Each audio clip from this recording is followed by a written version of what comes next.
Good morning, everyone. How are you? Good, good. My name is Kristen McMahon, and I have the privilege of serving as the president of the Robert H. Jackson Center here in Jamestown, New York.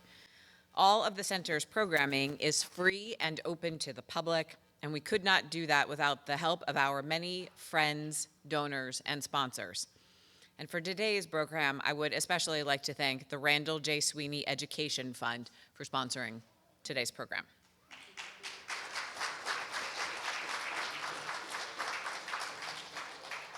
Now today we have both an in-person and an online audience, so I will ask all of you, if you have things that make noise, please make them quiet or turn them off so they do not interrupt today. So as you all hopefully know, today we are commemorating and marking Constitution Day. And Constitution Day itself is September 17th. Does anybody know why? Little audience participation. Thank you, Jim. Okay, yes, all right. So on September 17th, 1787, the 39 delegates to the Constitutional Convention met for the last time to sign their names to the Constitution.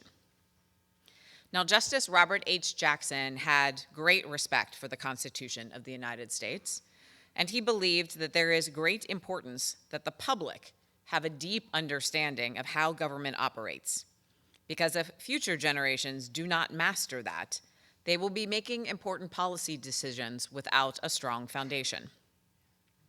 Jackson also believed that society is undergoing constant change, and that because neither government nor our society operate themselves, they need steady attention. All of us are watchdogs for the actions of our government.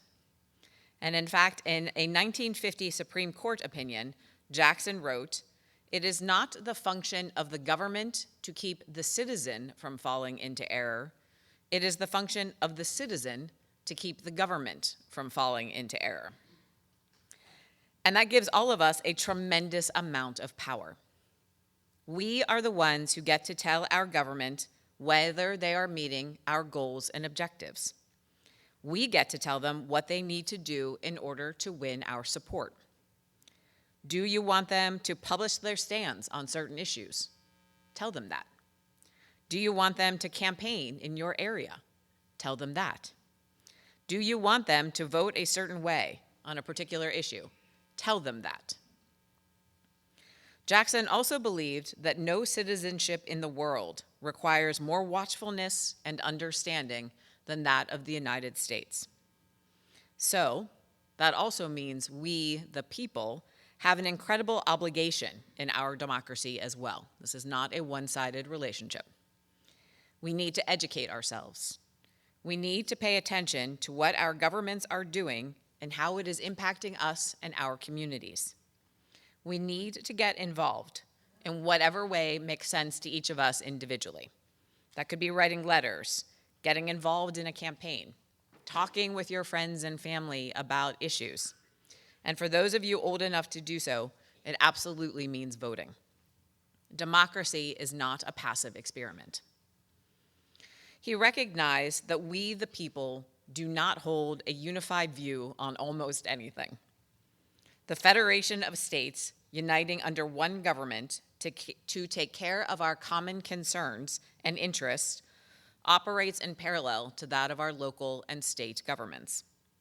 Differences of opinion about the character of that federation are what account for a great deal of the differences between our political parties and much of the litigation that reaches the United States Supreme Court. This drive to navigate these differences of opinion through education and family discussion is one of the reasons we're so delighted to bring you this year's Constitution Day speaker. Dr. Lindsey Cormack is an associate professor of political science and director of the Diplomacy Lab at Stevens Institute of Technology. She reinvigorated the Diplomacy Lab in 2015 after it had lain dormant for a number of years. And in 2017, the Diplomacy Lab was a semifinalist for Harvard's Innovation in American Government Awards competition. She has authored 2 books, How to Raise a Citizen and Why It's Up to You to Do It, and Congress and U.S. Veterans from the GI Bill to the VA Crisis. She also created and maintains the digital database of all official Congress to constituent e-newsletters at dcinbox.com. And she earned her PhD in government from New York University. Her research has been published in numerous academic journals as well as in popular outlets, including the New York Times, the Washington Post, 538, ProPublica, Roll Call, the New York Post, NBC News, the San Francisco Chronicle, and much, much more. Lindsey, thank you so much for being here. The podium is yours.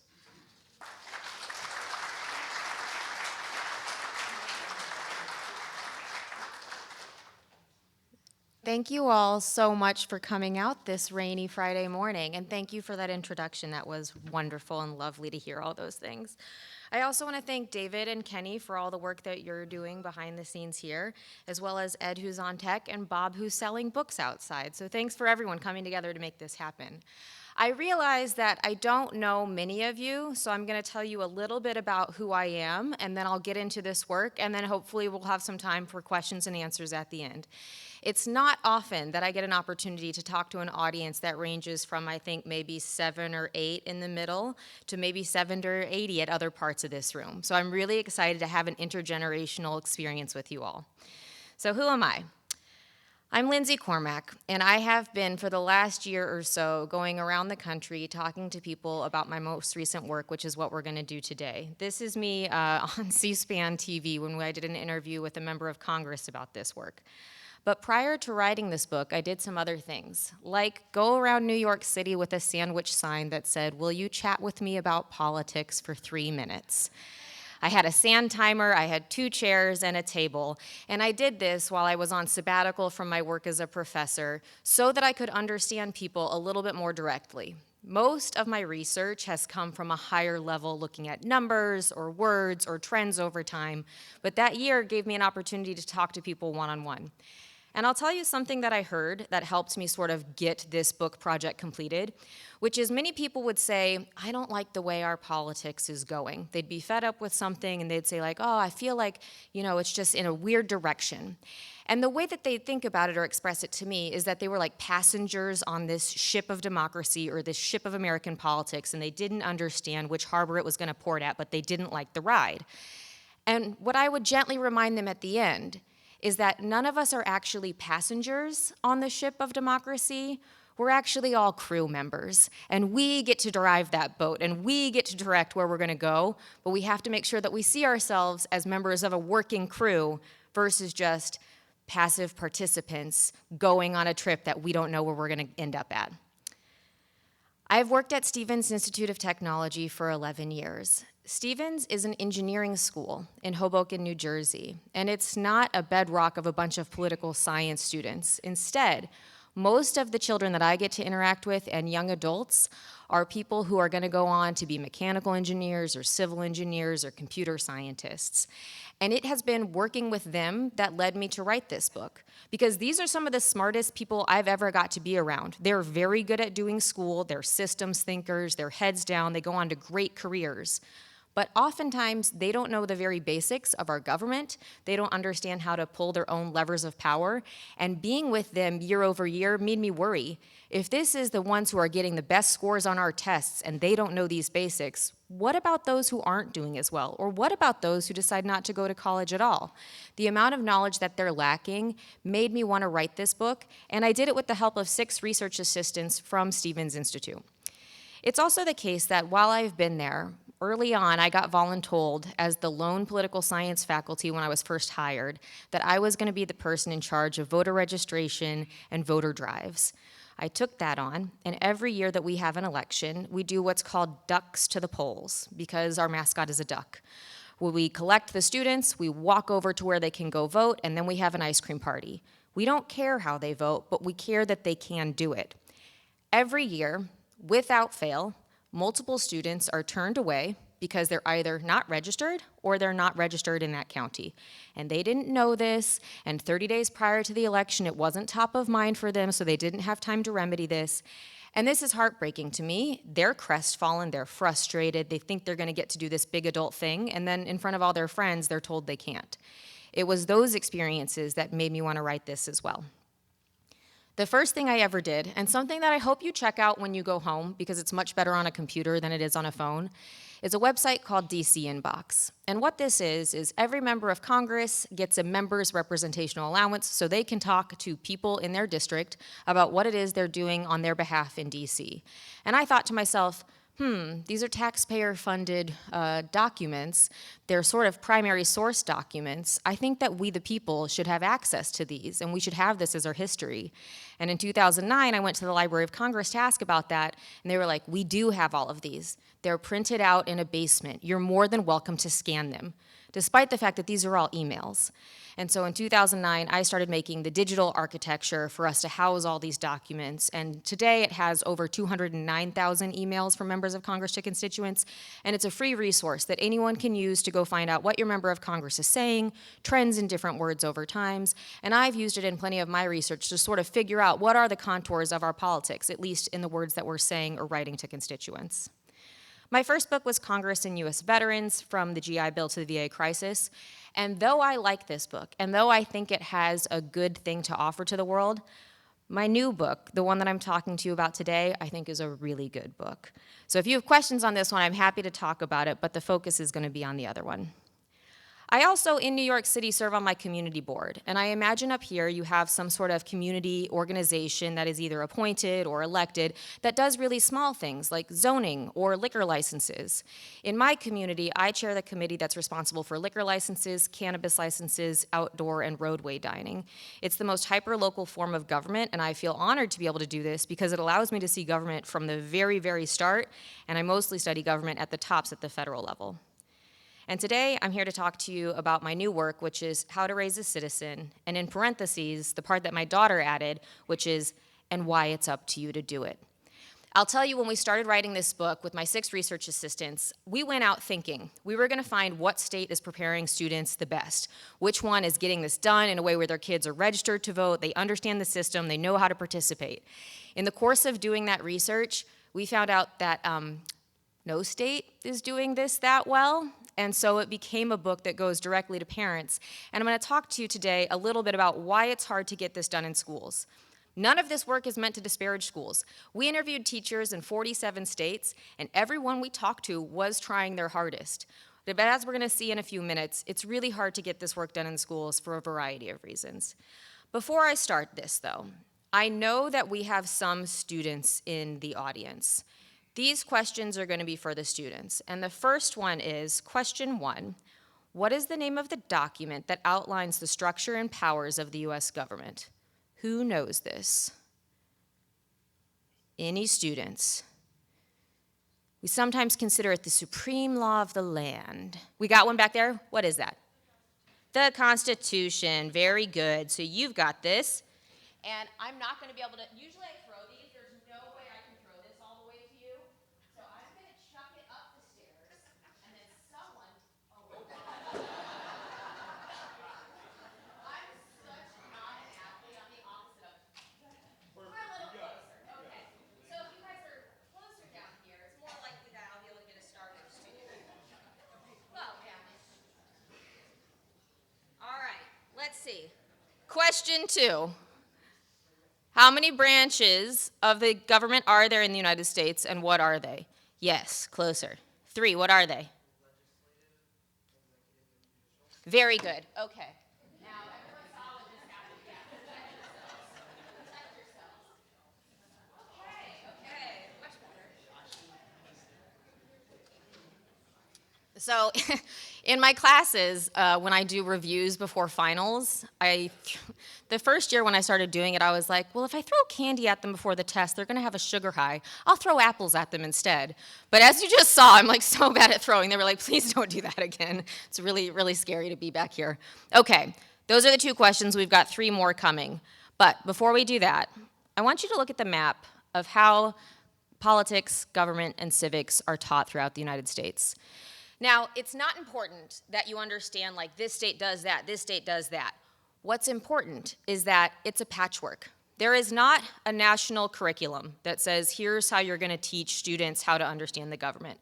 Instead, every state is given the ability to do this. Most states further devolve that responsibility down to their counties, and then within a state's school system, you have independent schools, you have religious schools, you have private schools, you have public schools, and all of them tend to tackle this a little bit differently. I will tell you, there is one sort of general setup that most states use. And if you are in high school today, you can tell me how it's a little bit different, because New York State has some different ways to do this. But in most places, in 7th or 8th grade, students will get their first social studies class. Sometimes this is like a little bit of world history, sometimes it's American history, but oftentimes it's like Columbus sails the ocean blue, we get here, there's some Native American stuff, there's some pioneers, there's a little bit of founding fathers, westward expansion, the end. We do that in the course of a year. And oftentimes when we're teaching that, we teach the founding fathers as sort of these guys who got together 200,000 years ago to do something that we can't relate to because they were so smart, so old, so far away. And we teach it in a historical lens versus thinking that America is not founded, but instead is still being found, and that each of us are a part of that exercise. They might have been the first founders, but we are all finding the American experiment. But oftentimes when we teach this in 7th or 8th grade, it's in that historical, almost theatrical lens. Then we wait. And then again in 11th or 12th grade, students are usually offered a half semester or semester course called government. Sometimes it's split with government and economics, but this is the modal delivery. In 7th or 8th grade, you'll get a year, and then in 11th or 12th grade, you'll get a semester. And I don't know what you all were like or what you all are like if you're seniors in high school right now, but I do know what I was like my senior semester of high school, and it wasn't teach me everything I need to know about the government. It's simply too little, too late, and at that point, those kids are waiting to go on to whatever's next. It might be the workforce, it might be a relationship, it might be college, but it's not federalism. And so if we don't start that work early, it's not surprising that they don't get it by the time they're in 12th grade because they haven't had the groundwork laid. And in most of the United States, that's how we approach teaching civic education. What I'm showing you here is from the Nation's Report Card. And if you're attuned to sort of the Nation's Report Card in the news today, you all might have heard about these math and readings reports that just came out that show like the United States is still in decline on how we're doing on these. What I'm showing you here is the civics scores from 1998 till 2002, which is the last time we assessed this. And you'll see that there's 4 lines on this graph. At the top, you have this green line, which would be an achievement that is something that is advanced, like we really understand civics in 8th grade. The yellow line is proficient, and the red line is basic. But that blue line that you see going from left to right, 1998 to 2022, has stayed pretty much the same. And if I were to sum this all up, only about 23% of US 8th graders have what's considered a proficient understanding of civics. We are not teaching them it, and it shows in our test scores by the time they're in middle school because usually that's the first time they've been exposed to many of these concepts. When we think about high schoolers, do you all have AP US Government here? Is anyone enrolled in this class? Not in this room. Oh, maybe. Oh, yes, they're just in high school, so their hands don't work. I understand. I get college freshmen, their hands slowly start to work, but yeah, 11th to 12th grade, it's hard. Something happens. What I'm showing you here is in 2019, the average AP test scores through all the tests that are examined around the United States. We have about 38 to 40 AP disciplines that end with a test at the end of the year. And though I realize the font is very small, I will tell you that dark black bar on this left side is AP US Government. On average, students will earn lower than a 3 out of 5 on that test, and all the AP tests go from a range of 1 to 5. If you do not get a 3, you will not be eligible for college credit. It is not considered passing that test in a way that shows you know enough to not take another class in college. And on average, since we have administered AP US Government, the average score has been below a 3. This is despite the fact that nearly every student who takes AP US Government is going to live the rest of their life in the United States as a US citizen under the US government or as a part of the US government. We instead do really well on calculus and Chinese and some physics disciplines, but in the things that we are going to have to interact with every day for the rest of our lives, most of our students who take this test do not do that well.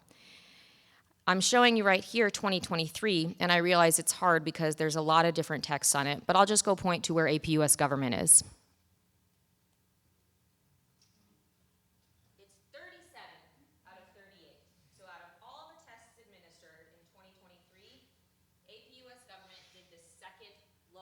score on average. So this is disheartening, not only because it's hard to get low test scores and be excited about it, but when we think about who takes AP US government, it's only 2% of students throughout America. These are the ones who either think like, I'm good at this, it's an easy A, I'm excited about it, whatever their reasons for getting into it, they all opted in to do this. It's only 2%, and it's the top 2%, and this is how they're doing. So if we can think about how everyone who's not getting that extra exposure is doing, it's not that good of a picture. It's a little bit sad. Now, this book came out in 2024, and then there was another round of the tests. In 2024, there's this jump that happens, and what you see in the red is AP US Government and Politics, and what you see in the blue is AP US History. Does anyone have any ideas what happened here and why it went up? Any guesses? You got a guess? Okay, that's a great guess. Hamilton. It's like been out for 9 years by then. Maybe they're excited. It's the wrong answer. Yeah, it's wrong. And I really like Hamilton. Yes. Also a very good guess. You might be like, we're all focused on this. We can't avoid it. It's everywhere. No. Who said that? They lowered the bar. So we don't call it a lowering the bar. We call it a reassessment of the exam. And so it got reassessed. And what we've done is tried to grade inflate our way out of the fact that the majority of students who sign up, pay, take the tests, don't get college credit. Now, this next graph I did not create and I do not like, but it is created by AP themselves. And what this is after something gets reassessed or recalibrated, here's the test scores year over year, and what I've circled for you is AP US Government. And this is scores of 4 or 5 on an exam, meaning passing, and you'll see that after it's been recalibrated or reassessed, things jump up. So, despite the fact that we know we have a problem in 8th grade, all of our indicators until 2024 said we have a problem in high school, we're trying to grade inflate our way out of a reality, and at the end of the day, reality dictates. I'm still getting these students in college. They still do not know the answers to many basic questions, and this is not going to help us move forward. We also have indicators beyond high school that students and young people aren't getting the education they need or deserve on this. What I'm showing you here is the share of voters from 18 to 24-year-olds who are registered to vote, and it's binned out by state. Again, I realize with 50 states, the text is very small, but you'll see here towards the left, New York sits at 43% of our eligible 18 to 24-year-olds being registered to vote. This is disheartening to me because New York is one of the states where you can pre-register at 16 or 17. We should be higher on this. Many of these other states don't allow you to register until your 18th birthday. I realize that there are challenges in doing this in schools. I live in New York City for most of my time, and when I talked to the school administrators in my daughter's school, they said part of the problems about bringing up registering to vote is there's questions about who's a citizen and who's not, and those questions are sometimes fraught in a school environment, and so it's better to not talk about it at all. Though I understand those things are difficult, that means the majority of the young people in New York State do not have a voice in our politics, at least through the formal route of voting, because they don't know how to register. And this isn't because kids aren't interested. This is because it's hard and they're not used to doing it. In New York State, you can do this online. In New Jersey, where I teach, you can do this online. But in other parts of the country, like in Texas, there is no online voter registration. So while you're seeing low things for New York, in plenty of other places, it's really hard for young people to realize their power, because in order for them to first do this, they have to know like where to get stamps. They have to mail in a document, which is something that they're not asked to do in any other parts of their lives. So we have to, as the adults in the room, make it a little bit easier by doing this with them, by teaching them how, by showing them. We don't need to guide them on how to vote or who to vote for, but we do need to make sure that they can play the game at all, and part of that is registering. When we look at turning out to vote, you'll see a different slope, but this is the youngest people to the oldest people, 18 on the left to 85 and over on the right. This is the last presidential election of who turned out to vote. When I show this to my college students, it's usually after they've gotten mad that old people control everything. They'll be like, the old people get to run everything. And I'll be like, well, let's see what a representative democracy has to say about who wants to be represented. And then I show them something like this. And they're like, oh, no. And I say, yeah, essentially you're playing catch up from the time you're 18 to about 45, and then you have a heyday from 45 to 65, and then things, you've sort of learned it all and you keep going. But this is a presidential election, which like we had that answer in the back, which was like everyone's paying attention to it. When we think about midterm elections, which is what we have next in the federal cycle, so in 2026, that slope is steeper. Young people are far less likely to participate in these elections. And that's sort of a tragedy whether you like or dislike a current administration. We'll take this one for example. Let's say that you really like what this administration is doing and you want to see more of it. The best way to supercharge that is make sure that there's legislators that agree with that president's policies by putting more Republicans in Congress. Let's say you don't like what this administration is doing. The best way to check against it is to make sure that there's a backstop of Democrats in there to make sure that they can sort of challenge these things.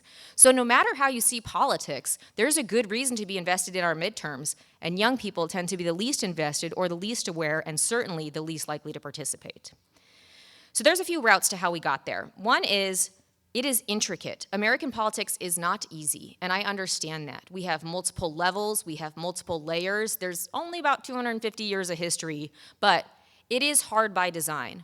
And if we're only dipping in 7th and 8th grade and then 11th and 12th grade, it's not surprising that students aren't going to get it. Every other subject we scaffold from K through 12. We start with vocabulary, little concepts, build onto that.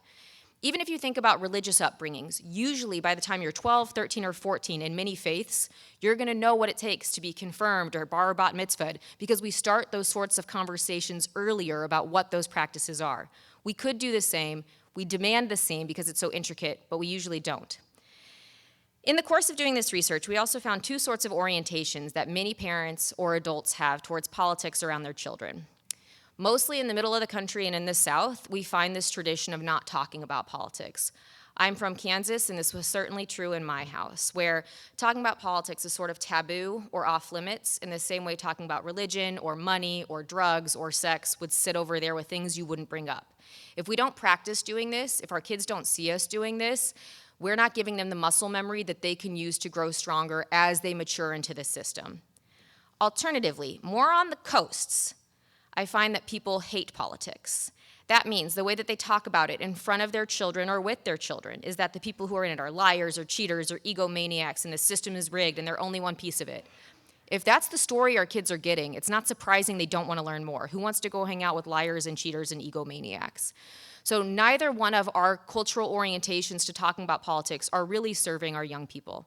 And even if you're not doing that in your home or you don't think that's happening in your homes, children's literature and children's entertainment is rife with political figures that prime them to dislike government. There's two archetypes generally. In things like Paw Patrol or Dinosaur Train or some of these things, you might have like a mayor figure. It's usually a mayor in children's literature and entertainment. And that mayor is at best like a bumbling doofus who like sort of at the end of the day things turn out all right, but they're not really to credit for it. It's really the protagonist in that story. And at worst, they're actually like someone like the mayor in The Simpsons who's out to do harm to the city that they're supposed to protect. So they are primed with these anti-government messages, despite the fact that I know most people in local and state government are essentially volunteers who are doing their best to make the world a little bit better in the way that they see it can be. We might disagree on what that is, but they're usually tryhards. My daughter talks about them as the yearbook committee of life. She's like, the politicians are all like the yearbook people. They just like want to be everywhere and take all the pictures and make it better for everyone else. And I was like, yeah, that's pretty much how I see it too. It's also really hard to get this done because schools are out. And I realize that we have educators here today, and I realize that we have people who are doing work in schools. So I'm going to tell you why it's hard to do this in schools, or at least what our research points to. One is that state legislatures have increasingly made it difficult to know what you can and can't talk about. Not so much in the state of New York, but in other parts of the country, there's things that you can't say, types of history that you can't talk about without fear of retribution from your administration, from students, from parents, and so that makes it harder. But something that is compelling in New York State, as it is everywhere in the United States, is the idea of the ACT and the SAT as the final end-all, be-all of what you're doing in school. Neither the SAT nor the ACT has any social studies component or any requirement that you know anything about government. The ACT did until 1987, and then to be more comparable with the SAT, it jettisoned that. When I talk to teachers, something that they told me is if it's not tested, it's not taught. which means in a constrained environment, when you only have so many minutes to get through everything that you're meant to cover, the things that are tested, the things that say whether a child's going to go to this college or that, whether your school is going to be designated as blue ribbon or not, the incentives are pushing people to talk about math and reading essentially so that these scores can go up. There's also a number of court cases, and one of my research assistants named Jenna Booth was really interested in these things, and she went and looked at all the court cases throughout our history that dictate what can and can't happen in schools. And this leads me to question 3, again for the school children. If a school makes it compulsory, public school this is poorly worded. If a school makes it so that you have to salute the flag, does that violate the First Amendment? Any school children have a guess on this one? Tell me.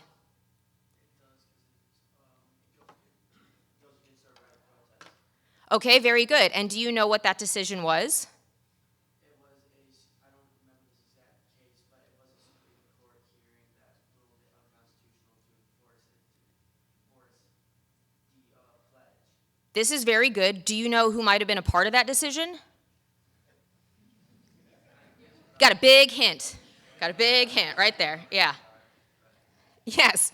So in a 6-3 decision in Barnett versus West Virginia, or West Virginia versus Barnett, there's a decision that says and overturns an earlier court case that ruled in the Gobiitis decision that you could compel children to do these sorts of things, that they don't have to. So I don't know if you all do things like the Pledge of Allegiance in your schools. Do you do that? Yes? My daughter's school doesn't. My niece's schools in Kansas do, but they can't make you do it. And this sort of fraught environment sometimes makes it so teachers and administrators are scared about what they can and can't say. Okay, I don't want to throw this to you. I'm going to throw it to the stairs. But you did really good. You do so many things there. To the stairs. Almost you.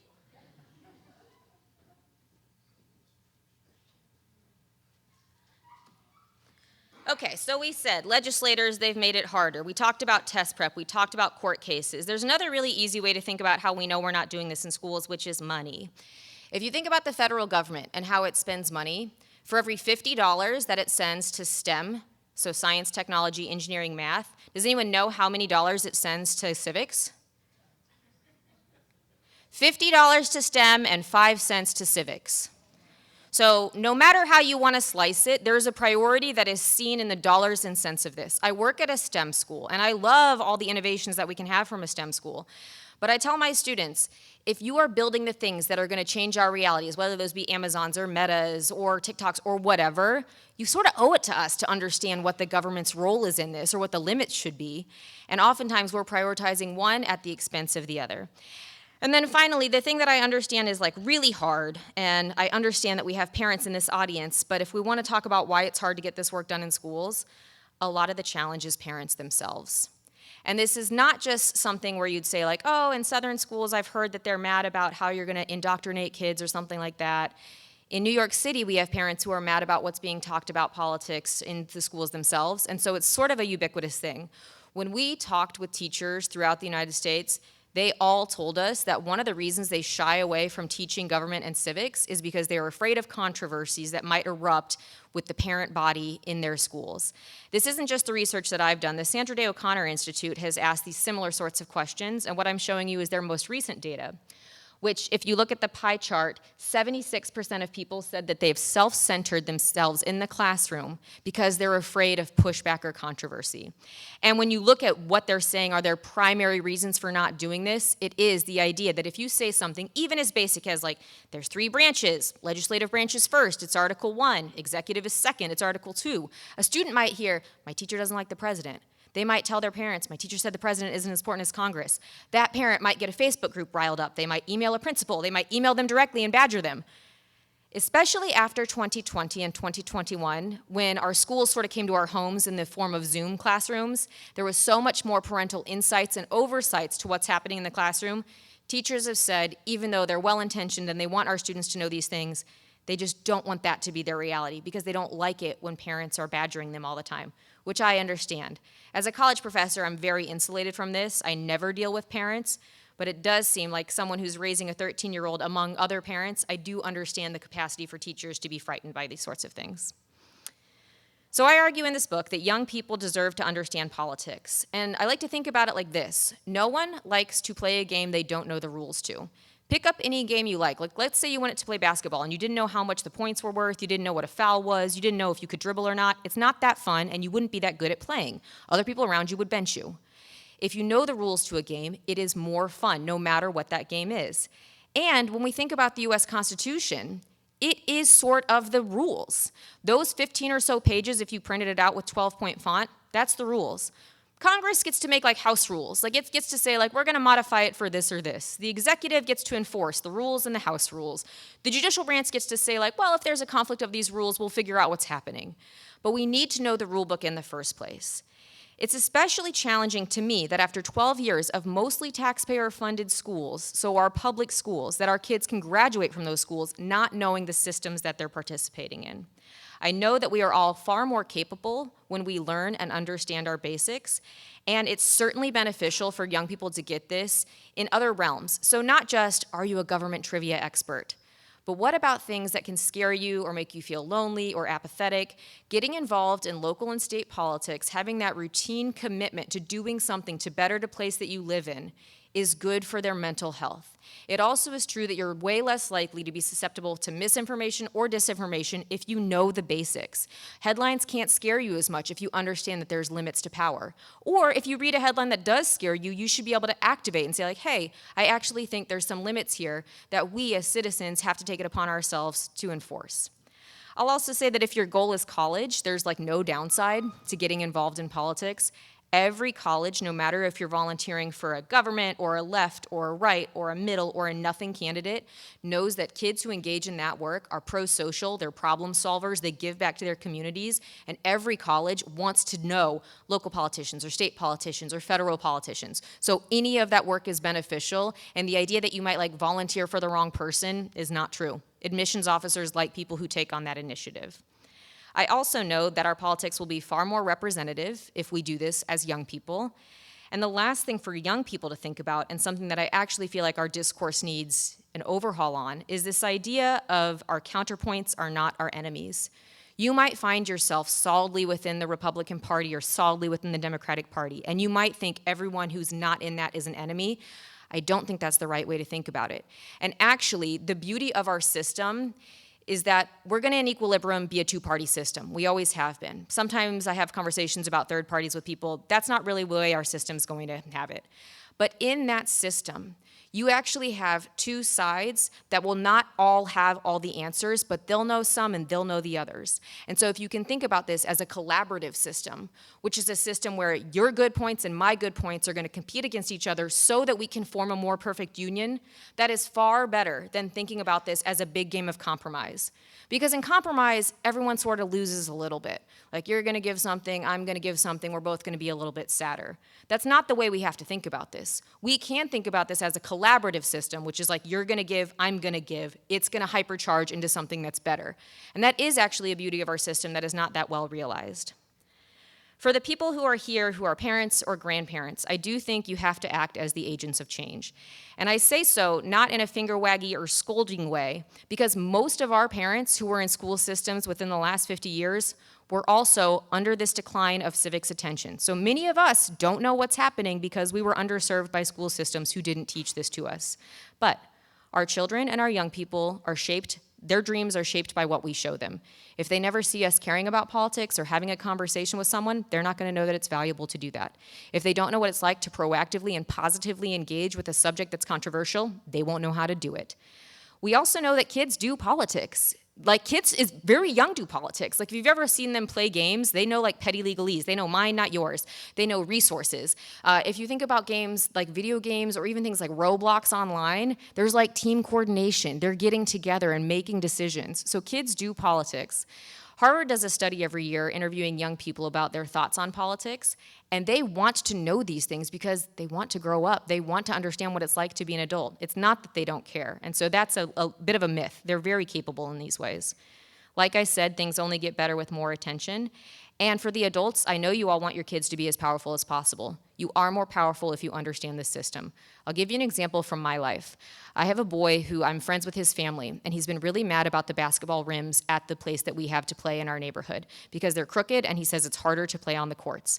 And I was like, Miles, let's go figure out whose responsibility this is. Is it a committee? Is it some commission? Is this a city council person? Is this a mayor? And in figuring that out and understanding his route to agency, we're able to get him better basketball courts. Now, in a sad turn, the pickleball people ended up taking it over, and the pickleball people won. The pickleball people are older. The pickleball people, they're more organized, and so they ended up taking this space. But in that experience of figuring out who pulls these strings, he understands his agency, and that's something that I hope many more students can start to understand, but we have to encourage them to do it. I also know that you want your kids to be as healthy as possible. They are far less likely to be scared by things if they understand the system. I know that you want them to be successful here too. They will do better if they understand the system they're graduating into. And we as parents do benefit. Having conversations with kids is incredibly illuminating. They are not as prejudicial as we are. They don't understand here's what the Republican Party says or the Democratic Party says. They come at it afresh. And so in my book, I go through how to have these conversations with them, and I guarantee you, you'll learn things on it too. Before we end and get into questions, I will say something on partisanship. Partisanship is inevitable. We are in a system that in equilibrium, because of our single-member districts and because of winner-take-all styles of elections, we are going to get to two parties. That doesn't mean it necessarily is bad, but it does mean the way that you can think about it as a young person or as someone raising a young person should sort of be different. Think about it like raising an athlete versus raising a spectator. You are raising athletes, not fans. And what I mean by this is if you wanted to raise a child who is good at soccer, you would teach them the rules to the game, you would do drills with them, you would have them do scrimmages to practice, and then you'd set them loose on the court.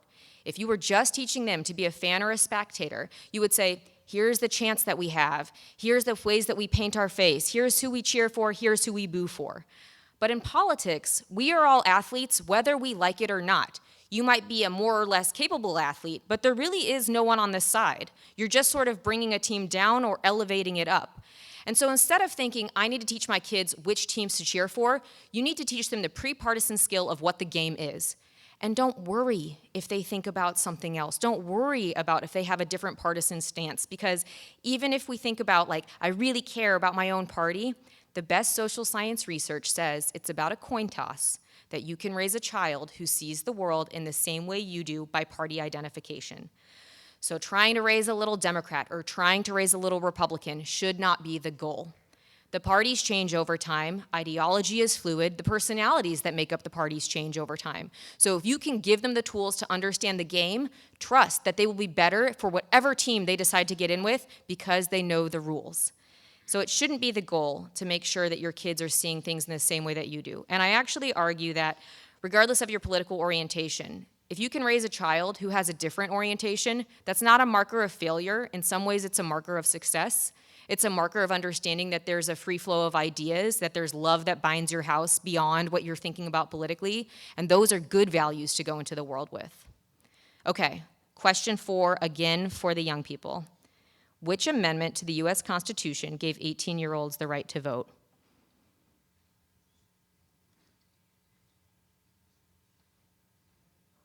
Questions to, let's say, should we expand the age range? Does anyone, okay, so we know we have, I don't know, half this audience is in under 18 land. Anyone over 18 know which? You got it? Someone has it? Oh, no one has it, no. 25th is a good guess, not right. 26, is that what you have? 26th is correct, very good. So the 26th Amendment. Okay, everyone be scared. We're actually, maybe, I'm just going to do it. Randy, I hit the sponsor of this. In the arm. 26th Amendment. So does anyone know, this is just like a bonus, how many amendments do we have overall? Yeah, you got it? 27, that's right. And do you know how the last one got incorporated? An undergraduate from the University of Texas thought in his research that enough states had actually ratified the amendment to not allow Congress to increase their own pay in a year. And he spent 6 years then as a graduate student certifying those elections in all the states in order to make it so. So that is an indication of young people actually changing the outcome of our world because the Constitution is forever changed because of it. My last question for students, question 5. What is one way that young people under 18 can participate in civic life that's not voting? You got it? Very good. Petition to their city council. Any other ways that you can do this?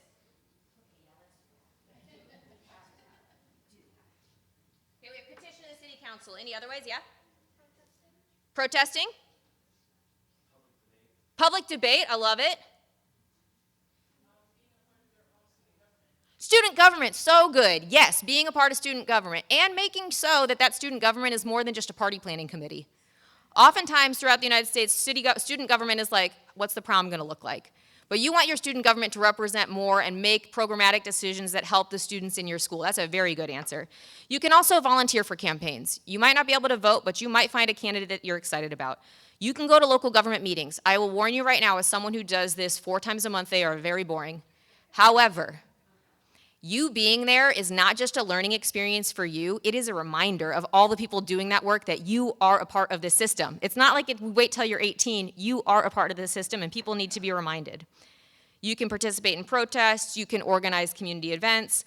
Last night I went out to your Third Thursdays and I had like a really good time around Jamestown. That's stuff that young people can do, art for change, chalk on the sidewalk, whatever it is. There are outlets for creativity that can allow people to participate in civic life even if they can't vote. You could also join school boards and committees in some places. In Newark, New Jersey, which is adjacent to where I work, they're now letting our 16-year-olds vote in their school board elections. And that move was to say in only elections that deal with school boards, so who's going to have power over curricular decisions and other things that happen in schools, 16-year-olds can vote because they can pre-register, and in New Jersey and parts of it we can do this. So how do I think you should do this work? I think it's not that hard, and I think it's something we can all do, but the first thing we have to be is willing. And I mean this for children and for not children. We have to be willing to take this on. It is up to us to do it because it's hard to get it done in schools. As adults, we need to show our kids what this is. Everyone who's here today is already taking enormous steps. The idea that you care to come out and like listen to a lady talk about politics is an amazing first step, so keep that up. I also think it's important that you all get to know the politicians who represent you. It's not just important for them to know who you are, but your internal barometer will tell you a lot on whether you like them or not. It's hard if you're just relying on like a media story that you're reading or 8 seconds on the internet. But if you go meet them and they do want to meet you, you can understand like, oh, I think this is a good person. Or, oh, I think there's something at issue here. Maybe we should run someone else. But you should meet the people who do this. And I think you'll find that most of them are good tryhards. Their idea of what they're trying might be different than what you would want them to try.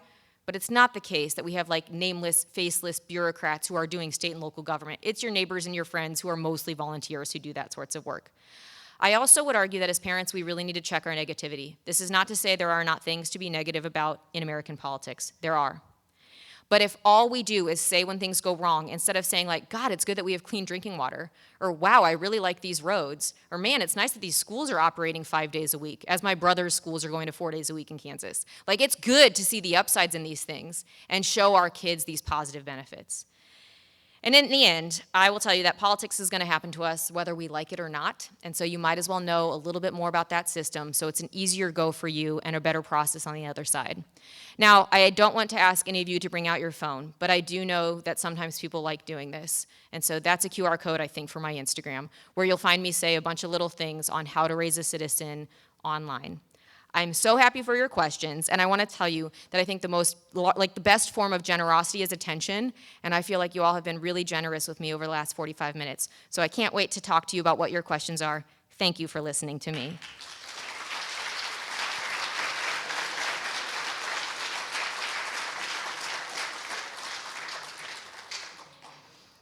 How do we want to do questions? You can just raise your hand. Yes? The ones with their broken arms, like 12 broken arms? Yeah. Actually, we get behind the eight ball because we don't start so well into September. Yeah. So we are just finishing our political evaluation right now. Yeah, so we're not even formed yet. Yeah, yep. So, but the interesting thing for me is in this area, I think there's only one other school that teaches AP Gov. So I'm wondering about the statistics. Like, I'd be very curious how many schools are actually teaching, providing that as an AP class. Yeah, so I know the answer is in here, but I don't know what the answer is off the top of my head. But it is Like I said, only 2% of students ever do this. The places that are closer to DC tend to offer it more, like Maryland, Virginia. They have more classes who do this. But I don't know the actual number, but I do know that it's in here. Yeah. Thank you. Yes. My name is Ina. I'm a job corps student, and I'm part of our student government. I'm the community liaison and resource president. So you guys are doing the work. Yes. Yeah.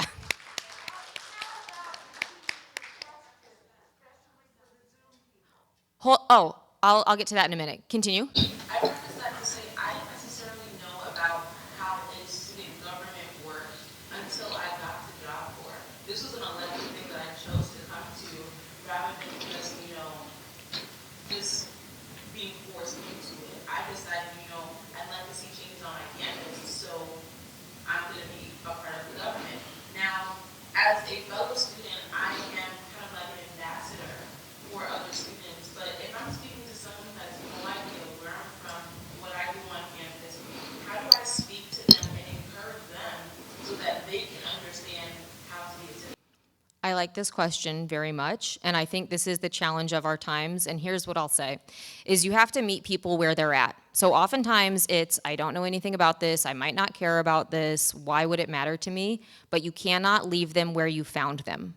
And so once you are with them, wherever that is, you have to start doing the incremental work to bringing them into the fold. So it might be like, I don't like that we have paper straws, or I don't like that we have styrofoam, or whatever. There's gotta be something that a student has some inkling that could be better. That's where I start those conversations. And in having that sort of discussion, you don't need to know all the answers. You just need to show them there's a pathway, there's a process to figuring this out. And by the work that you two are doing already, you are living that pathway, you are living that process. And so, go where they're at, but don't leave them where they are. Make sure you find an inroad to them. Thank you for doing that work.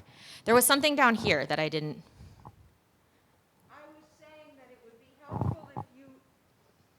I was saying that it would be helpful if you would repeat the questions, especially for the people on Zoom. on Thank you. Zoom. They cannot hear the questions, and I'm having trouble hearing them as well. Thank you for reminding me of that. I will do that. And I actually really love question summarizing because it helps me think about stuff a little bit longer. Are there any other questions? Be shy. Now's your chance. It's true. It's sort of an ask me anything situation. One have here one and then on one Zoom. on Zoom? Or we'll do Zoom first and then one here? Shall I read it? Yeah. Why is civic funding so low? Ooh, I love this question. Why is civic funding so low? So in the book, I go through a history of what American schools were chartered to do, and then some of our big thinkers who were saying that it should be more about making people who understand their government versus factory workers. However, in the 1950s, sort of coincident with the space race and scares against Russia, the change in how we prioritize things moved to what is then, it wasn't known as STEM then, but were the STEM disciplines, so technology, engineering, math, and science. And since that time, it has been, civics has been the thing that in minutes in the classroom has gone down the most precipitously. And in today, there is sort of a resurgence. You might see some of this, like the Department of Education, though there's like questions about funding for many things, there are a new set of initiatives to help bring some patriotic education to the United States. It's not without controversy, but it is the case that it mostly has come at the expense of STEM, where that stuff sort of went up in the space race, never came down. In 1986, the year that I was born, there was a report that was commissioned, and what it had to say about how the United States teaches kids government was that if any other country were to do this to us, we would consider it an act of war because it was so hard for us to understand our own government. And that really hasn't been righted since, but I do think we're sort of at a turning point in some ways where more people are interested in doing this work. And then we had a question down here.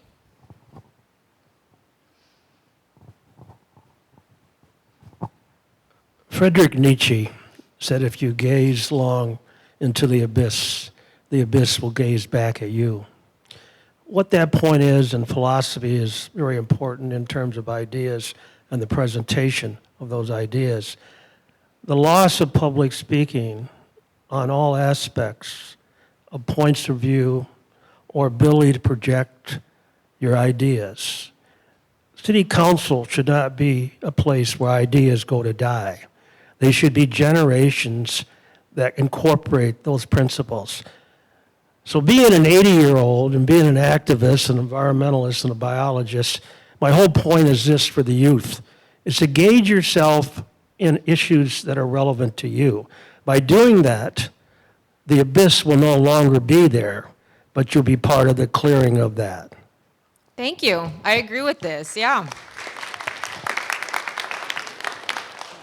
And I'll also say that there's a very particular form of abyss that many of us, young and old, have, that I imagine all of you have on you today, which is in the form of your like small 4-inch black mirror that you might look in all the time. The telephone and the ubiquity of like AirPods that connect you to a telephone and all of that, in some ways allow us to understand information wider, but in other ways I think distract us from doing the sort of work that we need to do. And so it's sort of this abyss that's not void of anything. It's actually an abyss that'll bombard you forever so that you don't do anything else. I take your point very much. Thank you for saying it. Kristen, many years ago, I used to take my nephews and nieces into the voting booth with me. And you probably know that you, here in Jamestown, this is the home of automatic voting machines, AVM, which made all those machines that had the curtains that closed, and we were so proud of it. And now New York has gone to the paper ballot, where it's much less exciting and dramatic and that kind of thing. You're not pulling a pump. It's like No, yeah. you've got a marker and you go behind a cardboard folder. Yeah. So I'm just curious, when you say take people, young people especially, into governmental spaces, I get that, but I also think it's so important, and we live in a country where we have an election day where you have to go to work and the kids have to go to school. And so if you're going to do this, you almost have to do it in the evening or at 6 in the morning. I'm just curious what it's like and your thoughts on this and what it's like around the rest of this America. What you like, don't like, what you think should be changed. Yeah, thank you for the question. So in terms of bringing your kids to vote with you, though I agree it's not nearly as fun as getting able to pull a lever. I really liked that when I moved to New York City, and I don't have that where I am anymore.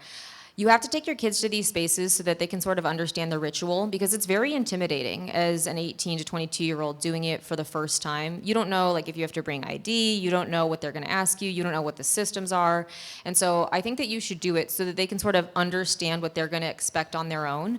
I also think it's important for us to sort of appreciate that all the states do it differently. And I know that we can quibble on, like, should election day be a holiday? Yes. But, like, in terms of, like, hours of operation, I think you just have to understand where you're at and make sure that they can do that. My students are always sort of interested to learn that in some states polls close at 6 p.m. And they're, like, mad about that. They're like, how could people vote? And I was like, yeah, if you lived in that state, you'd have to figure it out. In New York, we have the benefit of having early voting for about 10 days before election, and so while it's not perfect and while it's not as exciting as voting on a Tuesday, I do think no matter what time you decide to go do that thing, you should bring your kids with you so that they can see it. And poll workers like it too. Like, I don't know if you all have ever been a poll worker, but I have, but it's like far more fun if a child comes in than if not. And so you're not only doing them a service, you're doing a service to everyone who's agreed to volunteer their time for that day. We have one more? October 25th to November 2nd here at the Jackson Center is early voting for our municipal elections. Oh, very good. That's awesome. And next year as well for them. Okay, let's do two. Let's do one and then two. I loved your idea about agency and the idea of trying to get these kids to understand they have that. So this is actually more of I'm asking for advice to that group over there. That's our senior government, student council government. They're currently working on getting policy changed at the school level, a couple of ideas that they have, and that can be a very difficult thing to do, so they're currently organizing. Your story about your son advocating, trying to get the basketball hoops and it not working out, it's probably more likely that it's not going to work out for them. So what advice did you give your own kid, and what advice can you give to them to not give up even in the face of that difficulty? Yeah, thank you. And I'll make clear, Miles isn't my kid, but I wish he was, but he's my friend's kid. My daughter is far less interested in basketball. But on average, things don't work out. So one of the schools that I do some work with is the East Bronx Academy for the Future. And we do experiential civics where we say, go out into your neighborhood and figure out what you want to have better. 2 years ago when we did this, they didn't like a bunch of illegal marijuana shops that were all around their schools. And so they were trying to figure out, like, do we call the police? Do we call the city council? Is this a Kathy Hochul issue? Like, how do we get this marijuana out of our area? And they were not successful in fixing that in the course of a term. It's like, it's not that long of a time. And most often when you try to fix something the first time, it will not work. However, in going through those motions, in figuring out the pathways, you make it so the next issue that you take on is that much more likely of working because you kind of understand what those pitfalls are. That's true not only in politics, but in business, in relationships, in all the ways that our lives work. Failing is not the end. Failing or dissatisfaction is an opportunity to doing something better. So don't be sad if it doesn't work out, or be a little sad, and then understand that in that sadness, there's an enormous amount of learning, and you have activated your own agency by following that pathway in the first place. Thanks for doing that work. Okay, let's do last question here. Yeah? Has the defunding and censorship of art in schools affect the political, like how children view politics? Because art is a great gateway for expression of politics and to learn about ideals. It absolutely is, and it is something where how could it not affect things? If we think about other subjects that have been deprioritized at the expense of STEM, it's art and history and government. They're all tied up together. And something that I'll say you can do in your local areas to make art have more of a civic role is something that Ulster County, when I'm not in New York City, I'm in Ulster County. And in Ulster County, what we do is for every election, we have a contest for all the middle schoolers and high schoolers to be able to make our I voted sticker.